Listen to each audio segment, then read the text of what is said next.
যদি জানতেন তারেক রহমান যে এই মাসালা সূরা ফাতিহা না পড়লে সালাত হয় না, এটা রুকুন, মনে হয় এই ইমামকে ভাড়া করতেন না। প্রেসিডেন্ট জিয়াউর রহমানের সহধর্মিণী মারা গেছেন, আজকে জানাজা, তাই না?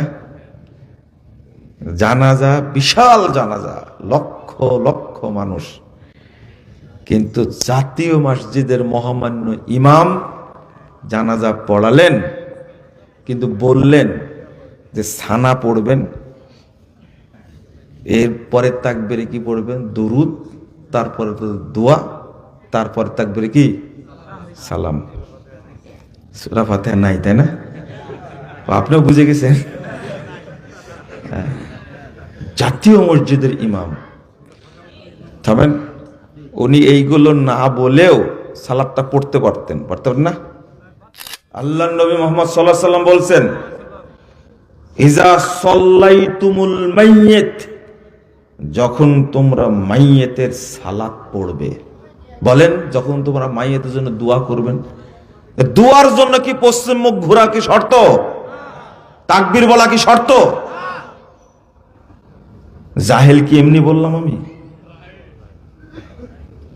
বলেন, দোয়ার জন্য কি সালাম শর্ত? সালাম ফিরালেন কেন? দোয়া তো ন্যাংটা হয় করা যায়, যে কোনো দিক ঘুরে করা যায়। আল্লাহ বলছেন,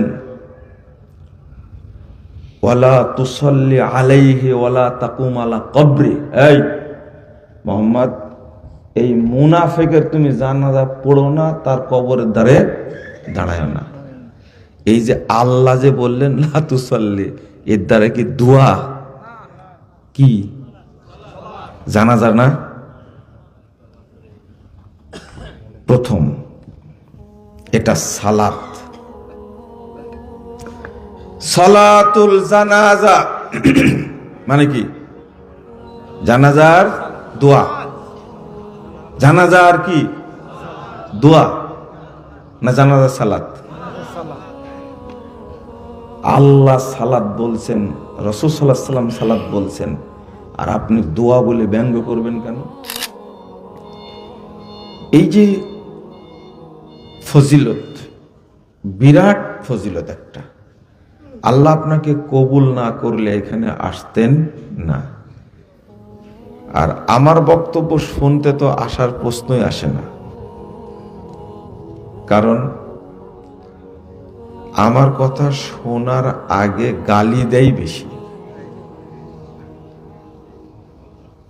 আমি অবশ্য দোয়া করি, আপনারা হয়তো আমার বিরোধী অনেকে থাকলেও আমি কিন্তু একটা কথা বলেছি, যারা আয়োজন করেছেন এবং যারা আমরা অংশগ্রহণ করেছি, আল্লাহ যেন আমাদের সবাইকে ক্ষমা করে দেন। আমি কিন্তু এই কথাটা বলেছি, আর এই চাওয়াটা কিন্তু আপনার কাছে না, আমেরিকার প্রেসিডেন্টের কাছে না, চেয়েছি কার কাছে? আল্লাহর কাছে। এখানে আপনি আমার বিরোধিতা করে কোনো লাভ হবে না, কারণ আপনার কাছে চাইনি তো। এরপরে বলেছি, আল্লাহ আমাদেরকে তাওহীদ এবং মানহাজের জ্ঞান দান করো। এরপরে চেয়েছি, আল্লাহ তুমি আমাদের সকলকে জান্নাতুল ফেরদাউসের মেহমান হিসাবে কবুল করে নাও, এটা বলেছি। তো এত ধাপ অতিক্রম করে আসছেন, মনে করবেন আল্লাহ আপনাকে কবুল করেছেন, তাই আসতে পেরেছেন। বলেন আলহামদুলিল্লাহ, আল্লাহর শুকরিয়া। তো কথাগুলো শুনবেন, গালি কালকে দিবেন, ঠিক আছে? আমার চোখের সামনে যা পড়ে তাই আমি বলে দিই, এই জন্য কেউ লোড নিতে পারে না। লোড নেওয়া বুঝেন তো, সবারই নাকি খুব কঠিন লাগে, কারণ বক্তাও মেনে নিতে পারে না। তারা অপরাধ করে আর আমি কি করি? আমি ওইটাকে বলি এইটা না হয় কি হবে, এইটা হবে। আমার শুধু এতটুকু অপরাধ, কথা বুঝতে পারছি? মানে এই যে এখানে মনে করেন যে বসে আছেন, তো যখন আপনি উঠে যাবেন এখান থেকে, রাসূল সাল্লাল্লাহু আলাইহি ওয়াসাল্লাম বলছেন, মান ক্বালা ক্বাবলা ইয়াকুমা, যে ব্যক্তি মাজলিস থেকে দাঁড়ানোর আগেই বলবে সুবহানাকা আল্লাহুম্মা ওয়া বিহামদিক আশহাদু আল্লা ইলাহা ইল্লা আনতা আস্তাগফিরুকা ওয়া আতুবু ইলাইকা, এতটুকু যে বলবে বসা অবস্থায় যত নেকি হয়েছে সমস্ত নেকি মসৃণ ফলকে আল্লাহ লিপিবদ্ধ করবেন, ওইটাকে সিলগালা করবেন, কিয়ামত পর্যন্ত এই নেকি নষ্ট হবে না। আর যত পাপ হয়েছে ত্রুটি হয়েছে আল্লাহ সব ক্ষমা করে দেবেন। এইটা কিন্তু মাজলিস শেষ করে আপনি এই মনে করেন 30 সেকেন্ড আসছে, আমি দোয়াটা পড়বো, শয়তান আপনার ভিতরে এমন একটা গুঁতা মারবে, উঠ তাড়াতাড়ি। আপনি বুঝছেন এটা? উঠ তাড়াতাড়ি। এই যে গুঁতাটা মারলো 30 সেকেন্ডও হবে না, কিন্তু উঠাই দিচ্ছে আপনাকে। এ করেছে কে? ইবলিস করেছে। আপনি যেন এই নেকিটা না পান। কারণ সুন্নাহ হলে বসা অবস্থায় দোয়াটা পড়া। আপনি উঠে যান, আমার আপত্তি নেই, কিন্তু দোয়াটা পড়ে উঠে যান। কথা কি বুঝতে পারছেন? আপনাকে এখানে ফজর পর্যন্ত ধরে রাখবো? আপনি তো যেতেই পারেন না, কিন্তু আমার দাবি শুধু এতটুকু, যখন চলে যাবেন তখন দোয়াটা পড়ে তারপরে যান, তারপরে দাঁড়াবেন। বুঝতে পারছেন? এখন যদি মুনাজাতটা মারিয়ে দিই, হ্যাঁ, আগে করব না পরে করব? তো শুনেন, এই যে আমলের সাথে যখনই শরীয়তের বাহিরে কিছু ঢুকে যায় তখন ওই আমলটার আমল থাকে না, ওইটা নষ্ট হয়ে যায়। যেমন শুরুতেই বলেছি আসসালামু আলাইকুম ওয়া রাহমাতুল্লাহি ওয়া বারাকাতুহু, বলিনি? কিন্তু এখানে এখন এই সালামের মর্যাদাটা এত বেশি আল্লাহর কাছে, এত বেশি, খুব গুরুত্বপূর্ণ। কিন্তু ভাইরাস বক্তাগুলো আসসালামু আলাইকুম ওয়া রাহমাতুল্লাহি তাআলা ওয়া বারাকাতুহু তালা মেরে দিছে এখানে। তো এটা তো আর কেউ বলবে না, এই ছোট কথা কেউ বলবে? এটা আমি বলছি তাই দোষ। ও তুমি সালামের মধ্যে আল্লাহর শিখানো বাক্য, রাসূলের শিখানো বাক্য, সাহাবীরা বলেছেন, তাবিরা বলেছেন, তখন তালা ছিল না, তুমি যে তালা মারলে জায়গায়, মেরে কোনো অপরাধ নাই, আমি ভুল ধরেছি সেটাই কি? এবার কি বুঝেছেন? তালা না মারলে আমি কিছু বলতাম? ও মানে আপনি মারবেন, আমি প্রতিবাদও করতে পারবো না, বিষয়টা এরকম, তাই না? হ্যাঁ, আমার যদি এটা অপরাধ হয়, আল্লাহ যতদিন বেঁচে রাখবেন ততদিন অপরাধ করতে থাকবো, মাত্রা আরো বাড়বে ইনশাআল্লাহ। কথা বোঝা গেছে? একজন আমার হায়াতে যদি একজন সঠিকটা বুঝে, ওই নেকি পাবো ইনশাআল্লাহ। আমি গ্যারেন্টি দিয়ে আসিনি যে আপনাকে সব বুঝাতে হবে, সবাইকে বুঝাতে হবে। আজকে তো গোটা দেশ স্তব্ধ, ছুটি ঘোষণা করেছে, প্রেসিডেন্ট জিয়াউর রহমান সহধর্মিণী মারা গেছেন, আজকে জানাজা, তাই না? জানাজা, বিশাল জানাজা, লক্ষ লক্ষ মানুষ। কিন্তু জাতীয় মসজিদের মহামান্য ইমাম জানাজা পড়ালেন, কিন্তু বললেন যে সানা পড়বেন, এরপরে তাকবীরে কি পড়বেন? দুরুদ, তারপরে দোয়া, তারপরে তাকবীরে কি? সালাম। সূরা ফাতিহা নাই, তাই না? আপনিও বুঝে গেছেন। জাতীয় মসজিদের ইমাম, তবে উনি এইগুলো না বলেও সালাতটা পড়তে পারতেন, পারতেন না? বুঝেননি কথা? আগেও পড়েছে অনেক জানাজা, বলতে পারতেন। কিন্তু এই ঘোষণাটার মাধ্যমে উনি সূরা ফাতিহাকে ইগনোর করেছেন। 2, উনি ছবি তোলার দিকে মনোযোগ আছে। আবার এটাও বলছেন এটা তো দোয়া। আর কিছু জাহেল আছে, জাহেল বলছে এটা সালাত কেমনে হলো, যার রুকু নাই সাজদা নাই, ও এই জন্যই তোমরা ওযু না করে জানাজা পড়ো। এতদিনে দলিল পেয়েছি আমি। যারা সালাত বলে না জানাজাকে, এরা কেউ মুতে পেশাব করে পায়খানা করে কিন্তু ওযু করে না, না করে জানাজা পড়ে। এটা কি জানেন আপনারা? এই দলিলটা আজকে পেয়েছি। যেহেতু রুকু নাই সেজদা নাই, অতএব এটা সালাত না, এটা কি দোয়া। আর দোয়া করার জন্য ওযু শর্ত? হ্যাঁ, দোয়া করার জন্য ওযু শর্ত? এই জন্য ইমাম সহ কেউ ওযু করেননি।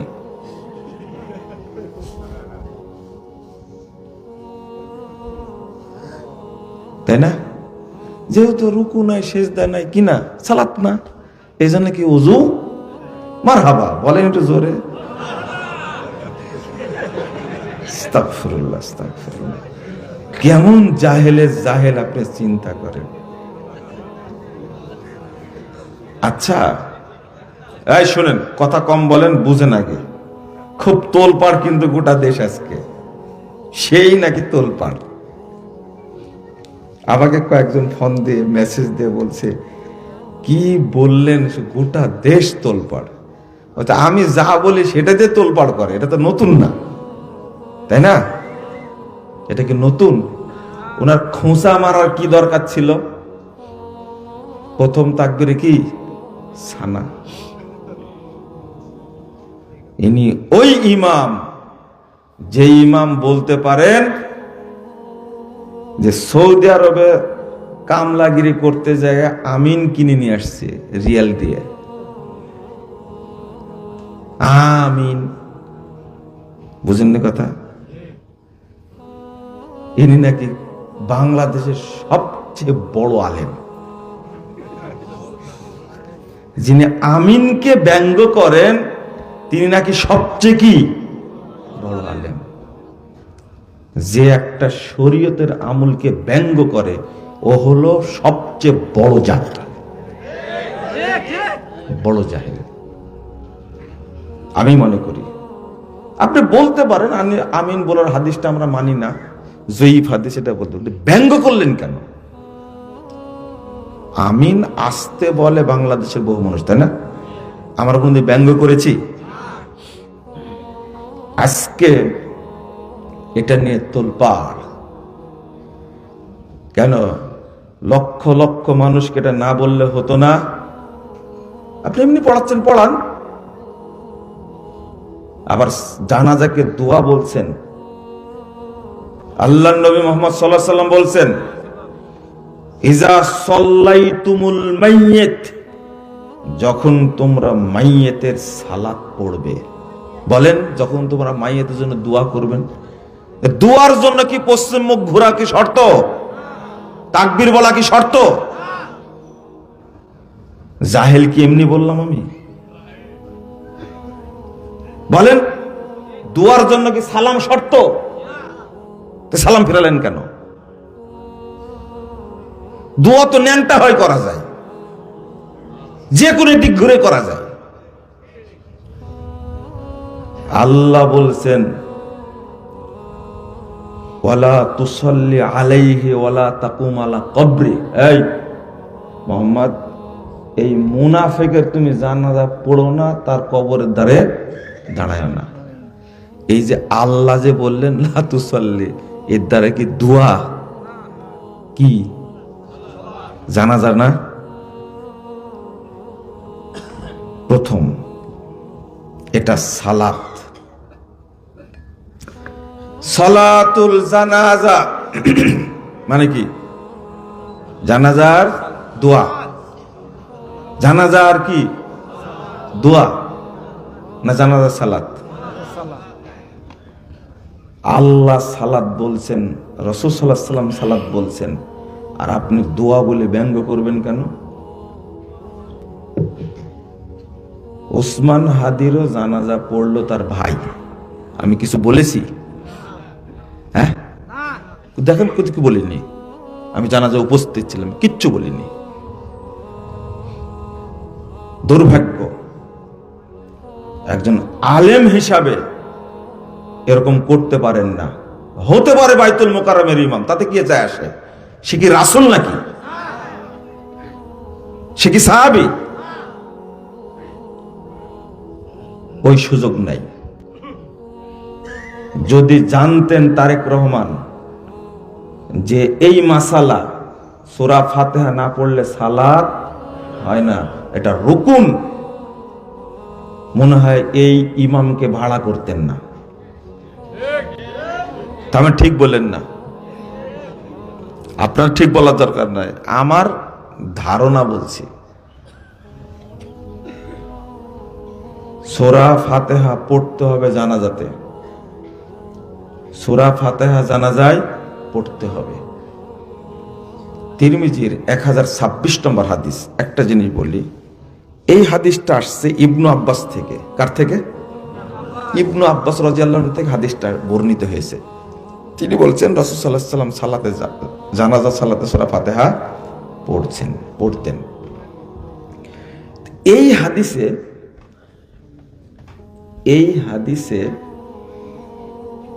একজন রাবী আছে। মজার ব্যাপার, কিন্তু একজন রাবী আছে ইব্রাহিম বিন উসমান। নাম কি? ইব্রাহিম বিন উসমান। এত রাত্রে কেউ বক্তব্য বুঝবেন আপনারা? দরকার ছিল 8:30টায় মারলে ভালো ছিল, নাহলে 10:30টায়। শুনেন তো, এই হাদিসটাকে ইমাম তিরমিজি রাহিমাহুল্লাহ নিজেই বলছেন মুনকারুল হাদিস। হাদিসটা কি? মুনকার। কেন? এই হাদিসের রাবী একজন আছে ইব্রাহিম বিন উসমান। এই নাম হলো আবু সাইবা। এই রাবী থাকার কারণে হাদিসটাকে মাযহাবিরা কি দিয়ে দিছে? বাদ দিয়ে দিছে। খেয়াল করেন, কিন্তু এই রাবী থাকার কারণে, এই রাবী ত্রুটিপূর্ণ, কিন্তু হাদিসটা সহিহ কেন? ইবনু আব্বাস থেকে হাদিস বর্ণিত হয়েছে সহিহ বুখারীর মধ্যে 1335 নম্বর হাদিস। এই হাদিসে ইবনু আব্বাস, ওই হাদিসটাও ইবনু আব্বাস থেকে, আর এই হাদিসটা ইবনু আব্বাস রাদিয়াল্লাহু আনহুকে যখন প্রশ্ন করলেন, আপনি তো সূরা ফাতিহা জোরে পড়লেন, তখন বলছেন লি তা'লামু আন্নাহা সুন্নাহ। সূরা ফাতিহা আমি জোরে পড়লাম কেন জানেন? তোমরা যেন জানতে পারো এইটা পড়াটা কি সুন্নাহ। এটা সহিহ বুখারীর হাদিস। এটা মাওকুফ সূত্রে আসছে, এই জন্য তিরমিজির মারফু সূত্রে হাদিসটাও কি সহিহ। মুহাদ্দিসগণ সহিহ বলেছেন, শেখ আলবানী সহিহ বলেছেন। আমি কিন্তু এটা বলতে চাই না। মূল ব্যাপারটা কি জানেন? এই হাদিসে ইব্রাহিম বিন উসমান থাকার কারণে হাদিসটাকে বলছে কি মাযহাবিরা জয়ীফ, মুনকার। কিন্তু যে দলিল দিয়ে 20 রাকাত নামাজ পড়ে, ওই হাদিসের রাবিও কিন্তু ইব্রাহিম বিন উসমান।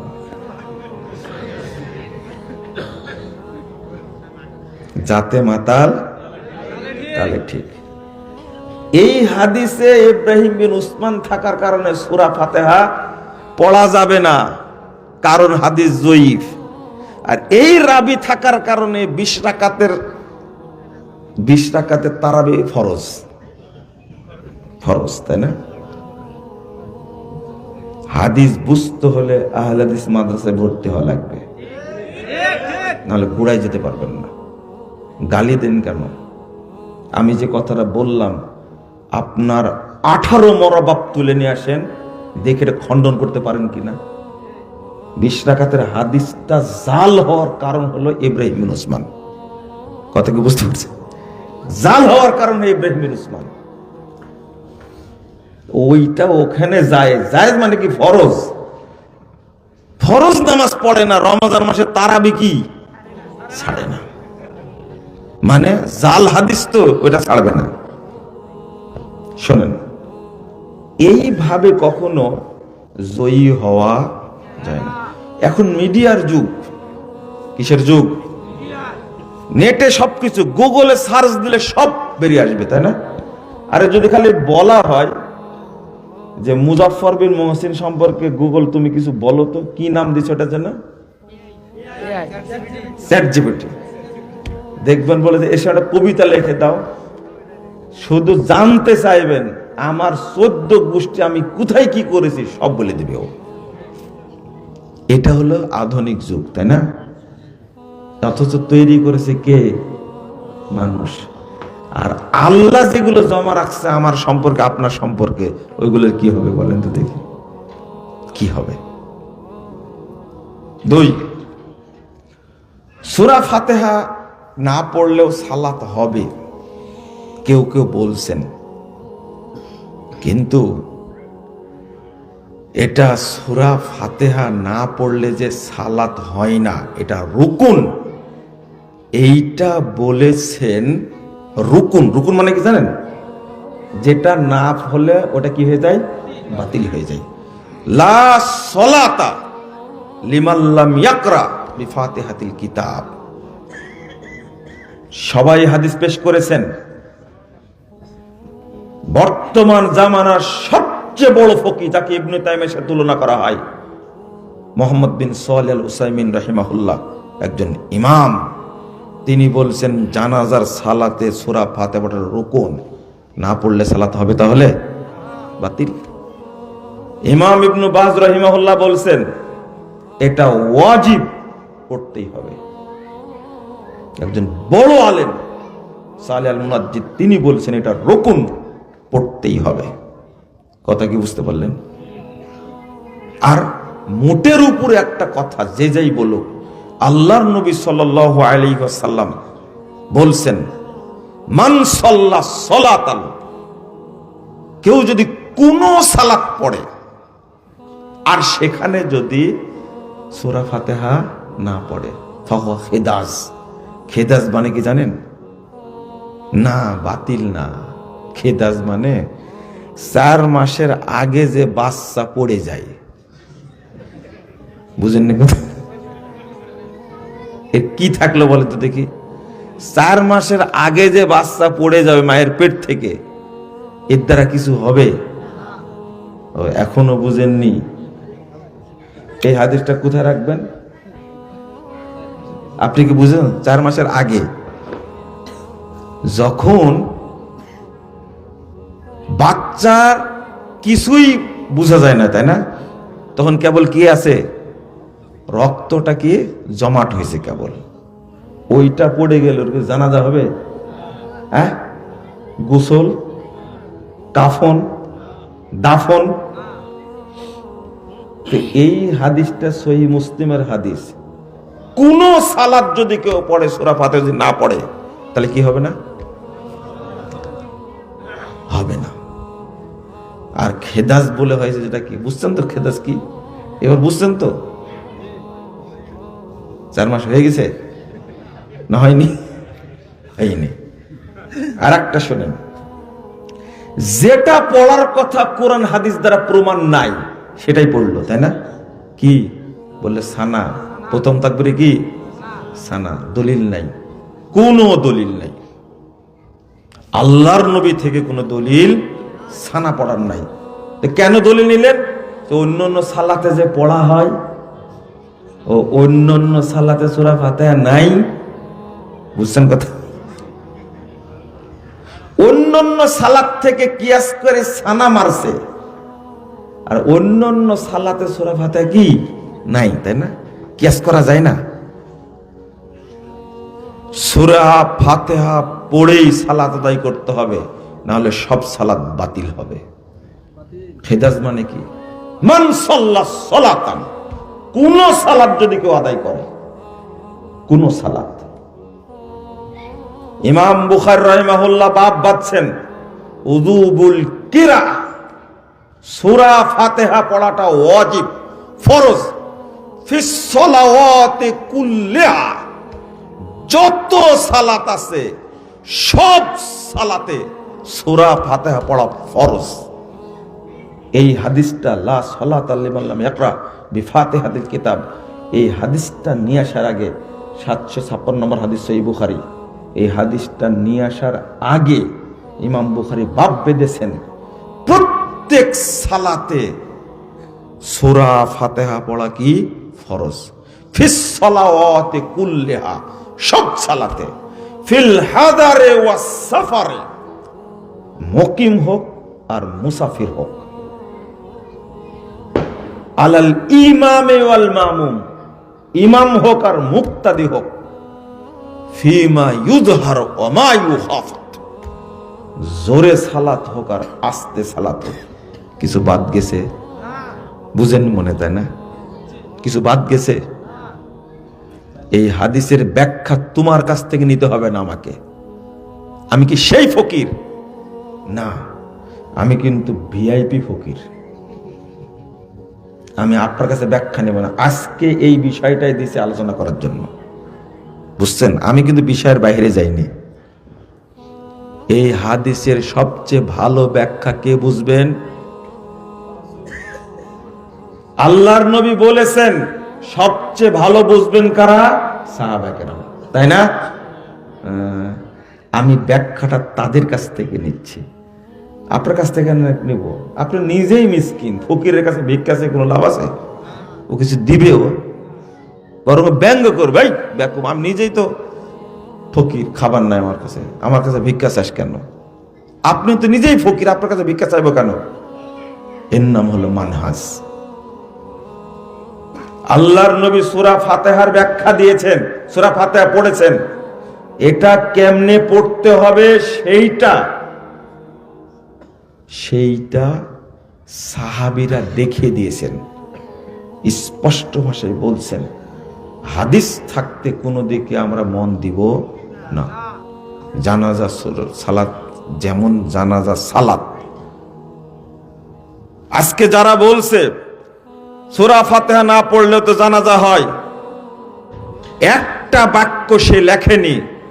যারা জানাজার সালাতকে সালাতই মনে করে না, দোয়া মনে করে, তারা কি সূরা ফাতিহার 5 পয়সা দাম দিবে? না। আর বলে দিছে, আরে সূরা ফাতিহা পড়বে না, ফরজ সালাত থেকে উঠাই দিয়েছে। সালাত যেটা ফরজ সালাত থেকে উঠাই দিয়েছে, ফরজে কিফায়ার ক্ষেত্রে সূরা ফাতিহার দরকার আছে? বুঝেননি কথা? আগেই তো আউট। লক্ষ লক্ষ মানুষ সালাত পড়ছে ঈদের ময়দানে, সূরা ফাতিহা পড়ছে শুধু কয়জন? একজন পড়ছে।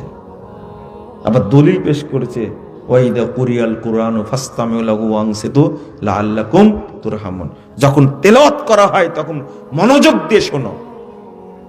তাহলে জোহরে 4 রাকাতে, হ্যাঁ, আসরের 4 রাকাতে, মাগরিবের শেষ রাকাতে, এশার শেষ 2 রাকাতে। বুঝেননি? এখানে কি পড়ে? তো বুবা হয়ে বসে থাকেন না। ধরে নিলেন কয় রাকাত পাওয়া গেল? তাহলে 2 2 4 রাকাত। আর কয় রাকাত? 6 রাকাত। মাগরিবের 2 রাকাত, এশার 2 রাকাত, ফজরে কি 2 রাকাত। কয় রাকাত হলো? 6 রাকাত তেলাওয়াত জোরে পড়ে, তাই না? তাহলে বলেন তো, আস্তে পড়ার রাকাত বেশি না জোরে পড়ার রাকাত বেশি? আস্তে রাকাত কয়টা? 11। 4 4 8, 8 একে 9, 9 2, তাহলে 11 বেশি হলো না 6 বেশি হলো? এটা আপনি মনে মনে নিয়াত করে দেখেন, 6 বেশি। বুঝেন না মনে, তাই না? 11 বেশি না 6 বেশি? 11 রাকাত ফরজ সালাতে কেরাত ইমাম জোরে পড়ে না, তখন কি করেন? এই পুরো বাংলাদেশের মানুষকে এই ধর্মীয় পুরোহিতরা, এই ঠাকুরগুলো শুধু ধোঁকাই দিচ্ছে, প্রতারণাই দিচ্ছে শুধু। কোনোদিন জিজ্ঞেস করছে? একজন আস্তে করে বলছে, পড়ে না কি জন্য জানেন? যদি ইমামের আগে পড়ে ফেলে। আমি বললাম সর্বনাশ, বিশাল ইবলিসি যুক্তি তো দেখতেছি এটা। মানে আপনি জহর পড়ছেন, ইমামও জহর পড়ছেন, কিন্তু ইমামের আগে যদি পড়ে নাই। আমি বললাম যে এই ব্যাকআপ কোথাকার, তুমি যে সানা পড়লে তখন মনে হয়নি ইমামের আগে হলো কিনা? তুমি যে রুকুর দোয়া পড়ছো তখন মনে হয়নি যে ইমামের আগে হলো কিনা? তুমি সেজদায় পড়ছো দোয়া, ইমামের আগে হচ্ছে কিনা তখন খেয়াল করোনি? আবার তাশাহুদ পড়ছে, তখন মনে হয় না ইমাম যদি আগে হয়ে যায়? শুধু দোষ সূরা ফাতিহার, তাই না? এটা হলো ইহুদি চিন্তা, এটা হলো খ্রিস্টানি চিন্তা। সূরা ফাতিহাটা হলো মুসলিম উম্মার জন্য বিশাল নিয়ামত, সবচেয়ে বড় দোয়া আল্লাহর পক্ষ থেকে সূরাতুল ফাতিহা। আর এইটা বাদ দিয়েছে মুসলিমরা যেন সঠিক পথ না পায়, আগেই গোড়া মেরে দিয়েছে। এটা ষড়যন্ত্র। হাদিস কি? আমিনটাও বলে না। আল্লাহ রাসূল সাল্লাল্লাহু আলাইহি ওয়াসাল্লাম বলছেন, ইহুদি খ্রিস্টানরা সবচেয়ে বেশি খারাপ মনে করে আমিনকে আর সালামকে। আমিনকে আর সালামকে। গায়রিল মাগদুবি আলাইহিম ওয়ালাদ-দাল্লিন। আমিন। মাশাআল্লাহ। মাগজুব হলো ইহুদিরা আর দাল্লিন হলো খ্রিস্টানরা। যতজন মুসলিম যত রাকাত সালাত পড়ে, যত বার সূরা ফাতিহা পড়ে, ততবার ইহুদি খ্রিস্টানদের বিরুদ্ধে তারা আল্লাহর কাছে বদদোয়া করে। এরা কি মেনে নিবে? মেনে নিবে এটা? শুধু তাই না, সূরা ফাতিহা না পড়লে সালাত হবে না। তার মূল কারণ হলো ও তাওহীদের স্বীকৃতি দেয়নি।